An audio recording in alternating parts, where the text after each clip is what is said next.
Vijayawada Janasena party కార్యాలయంలో Janasena party రాష్ట్ర కార్యదర్శి, విజయవాడ తూర్పు నియోజకవర్గం మరియు విజయవాడ పార్లమెంట్ సమన్వయకర్త శ్రీ అమ్మిశెట్టి వాసు ఆధ్వర్యంలో విజయవాడ పశ్చిమ నియోజకవర్గం డివిజన్ అధ్యక్షులు,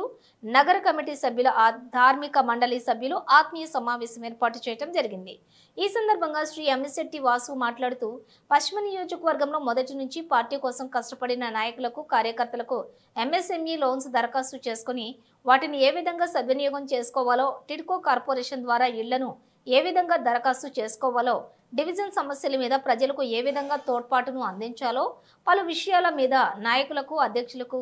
తన సూచనలు తెలియజేసి దిశానిర్దేశం చేయడం జరిగింది. ఈ కార్యక్రమంలోని జనసేన పార్టీ కృష్ణ పెన్నా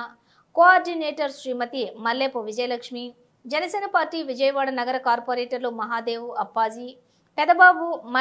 మారుపిల్ల రాజేష్, వివిధ డివిజన్ల అధ్యక్షులు, నగర కమిటీ సభ్యులు, ధార్మిక మండలి కమిటీ సభ్యులు, జన సైనికులు తదితరులు పాల్గొన్నారు.